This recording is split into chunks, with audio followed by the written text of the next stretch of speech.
Everyone. Thanks for this kind invitation. First of all, I am sorry for my voice because I am a little bit cold, but I will do my best. So, I am talking about the biomimetic stent in this presentation. This is my disclosures. So, first of all, before starting, I want to remind you that, okay, we are talking about the definitive treatment, one of the tools we have for definitive treatment, but it's so important to choose the best tool at each step in our algorithm to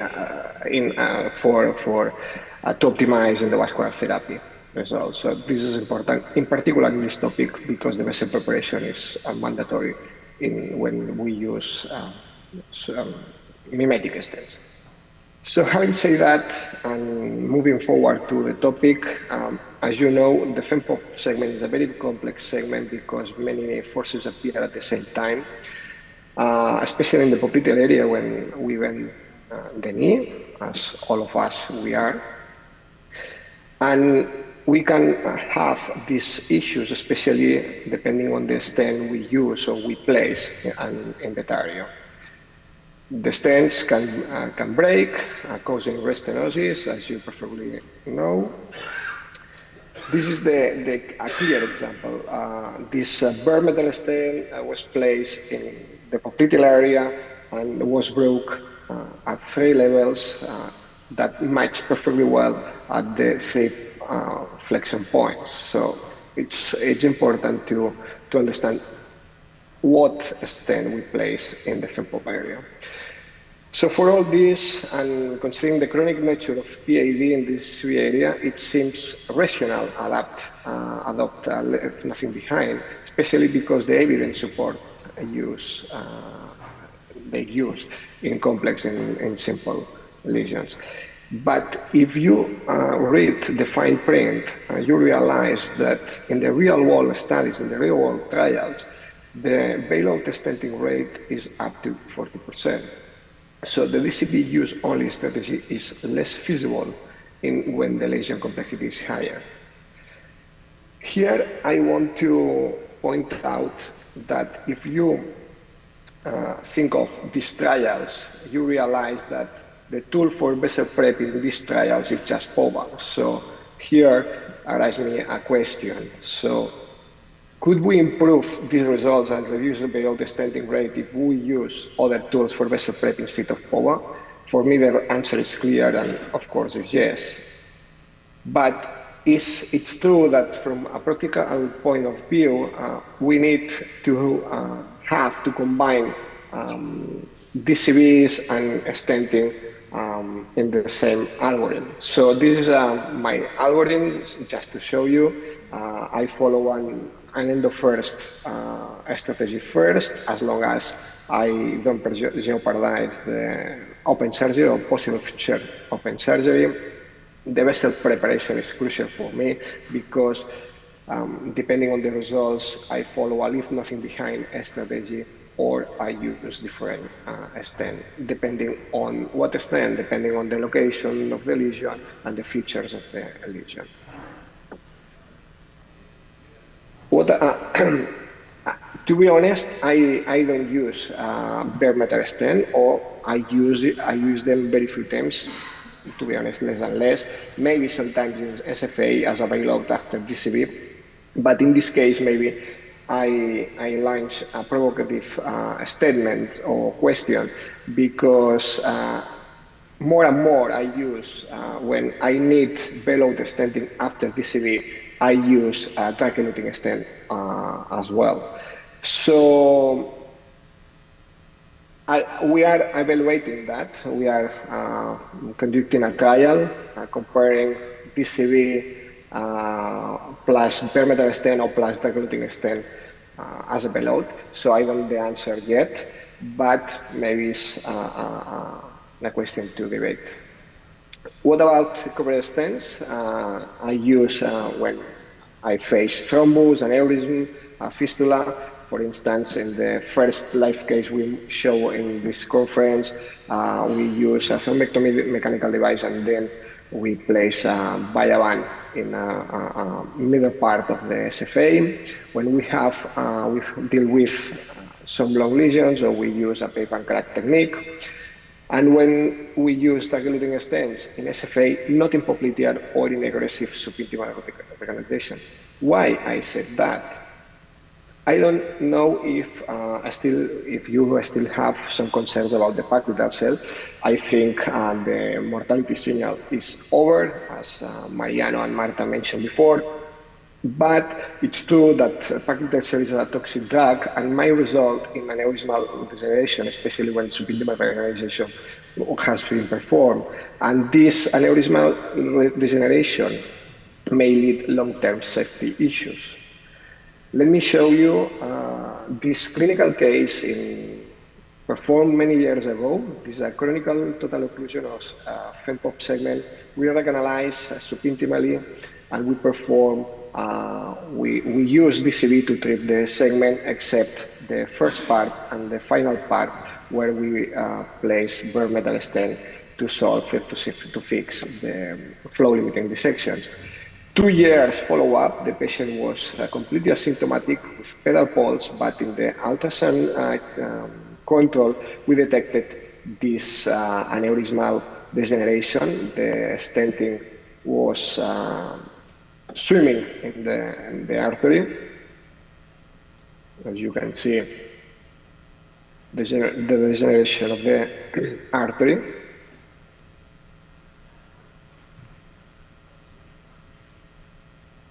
The final stent was occluded, but was patent the artery due to the aneurysmatical. This is some findings summarizing this slide and the basal angio to fix these issues when we place cover stents. So when do I think of mimetic stents? Of course, in popliteal artery, but they also work perfectly well in SFA. In complex lesions, such as subintimal, as super sub trials show us, and severe calcified lesions, but of course, they will also work perfectly well in easy lesions. So the question would be, when not to use? For me, it's very clear, when you are not able to prepare the vessel properly, and this is a key statement. So what kind of mimetic stent we have, or I consider these 5 mimetic stents. The Tigris stent is no longer exist. Biomimics, I don't have experience, and Biovan, I consider a cover stent mimetic, but its cover is completely different than the other one. So I am talking about the Renzen stent and super stent in more detail. Super stent is the mimetic stent for excellence. It has very outstanding results in several situations: claudicant, CLTI, long lesions, calcified, poor surgical candidates. Has a long-term follow-up, so it's a wonderful stent. It's a fantastic stent. And maybe, I don't know if you know the new or quite new Renzen stent from Terumo. Maybe it was launched 2 years ago. In any case, let me introduce a little bit. It's a O18 platform. It's a dual mesh, like a rod saver for carotid. It's a dual mesh technology. So the first question here for me would be, can Renzen be deployed across a side branch without causing its occlusion? And the answer for me is clear. It's yes. I didn't have any occlusion when I crossed a side branch using this stent. At least the answer would be not more than the others uncovered stent. Here is a clear example. I think this is a small stent we recanalize, and we had this flow limiting dissection in the origin, so we need to cover crossing the profunda, and you can see the profunda is completely patent as before. Another main feature for me, is the predictor marker. So you can see there the predictor marker is in the middle here. So you can predict before placing the stent, the length of when this stent ends, here without shortening and elongation. Here, another example in this movie, in the right arrow, it's the predictor marker at the beginning, and the stent ends at that level. This is another example.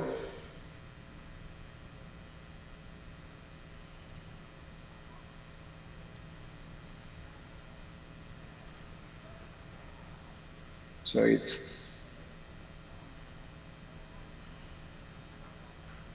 it's a very precise and completely predictable stent, and quite flexible. You can see when we bend the knee. And one other main feature is the only stent in the market is can be recaptured when a minimum of 20 millimeters of stent length remains inside of the catheter.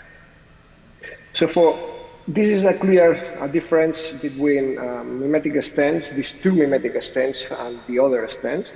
It's about forces of the stent. On the left side, it's a chronicle outward force. Rensan is in green, Supera it's in gray, blue. So it's a low cough, both, and it's a high radial resistive force, both, completely different than the other stents. And you know, the lower the cough and the higher the radial resistive force, the better. So, you know, it's so important how is deployed the Supera stent, because the results depend of your deployment. Indeed, the deployment depends of your vessel prep and the stent sizing.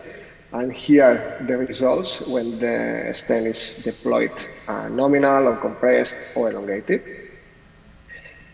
The Rensan stent, the deployment of Rensan stent is a little bit easier, I think. It's not as easier than other stents, but easier than Supera stent.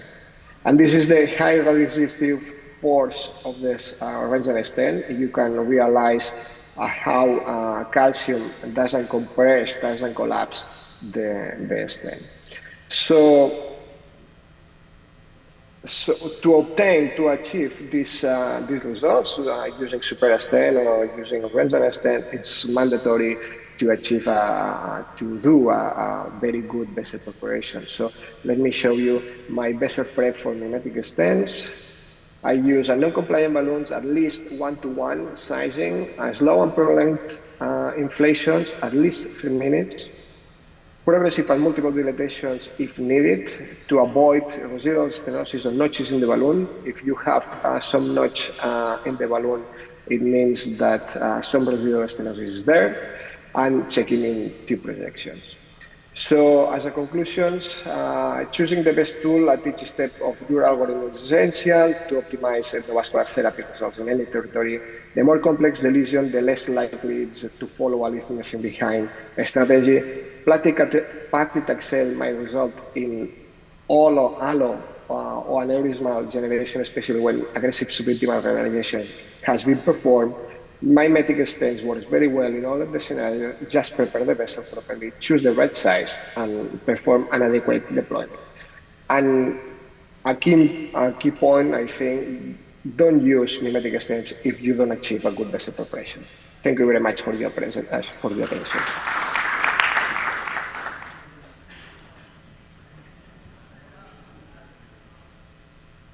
Hi, Marc. Excellent lectures. Thanks for sharing your experience. Marc, do you think we are in a moment where we should stop to do just bare metal, standard bare metal stent at the SFA? Because it's quite a common practice still in many centers. The same way I don't use anymore POVA, I don't use anymore in FemPop segment bare metal stents, because in my mind, because we have the same price. That's an important point. So maybe in drug-eluting stents, for instance, other stents in other countries have different prices. So maybe more expensive. But in our case, bare metal stents, drug-eluting stents, and the other stents, except Biomimetic, of course, have the same prices. So for me, bare metal stents don't provide me benefits, so I don't use. Maybe, and this is the a trial we are conducting. Maybe after DCB, could be an option. But in this case, I'm sure that tricuspid stents provide me more benefit, or using mimetic stents in these cases also, not bare metal stents. Because the FEMPOP area, is a complex area where different forces appear, so it's different it's too hard for the bare metal stents or conventional bare metal stent. Thanks, Marc. To the other panelists, are you using in your standard practice bare metal stents, not drug, in the SFA as first option? Marta and Maria? I mainly use as a bailout solution for FEMPOP, mainly. And I don't like to use them that much in popliteal artery, where I rather prefer mimetic stent, or nothing trying to improve with long inflation the patency of the artery. Yes, for me it's the same as bailout strategy. After DCB, if I have a mechanical issue with flow lemma and dissection, I use bare metal stents. If it's not the popliteal area, of course, where I use mimetic stents. Yeah, I think, as Marc said, standard nitinol stent today have a very small percentage of indication, maybe after drug-eluting balloon, in which you obtain flow-limiting dissection. Other ways, between mimetic technologies and drug-eluting stent, we can manage almost all the SFA lesions. It's a good message to the audience, because things are changing. So people now, experts are going for drug-coated balloon or drug-eluting stent or mimetic stent, but not more bare metal stent. Fernando, I have a question for Marc, please. Yes, hi Marc, this is Ahmad here. I will ask about the Rinsen stent. My question also to Marta, because she have an experience with this stent.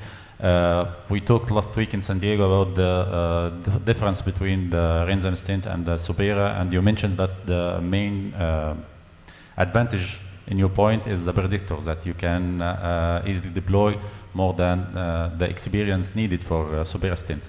My question about the mesh, the inside mesh, the closed mesh, is it different? Is it making a difference here because it's not a carotid artery? So do you think it's preventing the herniation of the plaque during deployment? Yeah, in theoretical point of view, the dual mesh is created for that, to avoid the protrusion of the plaque inside the stent. This is in the theoretical. It's a quite new stent.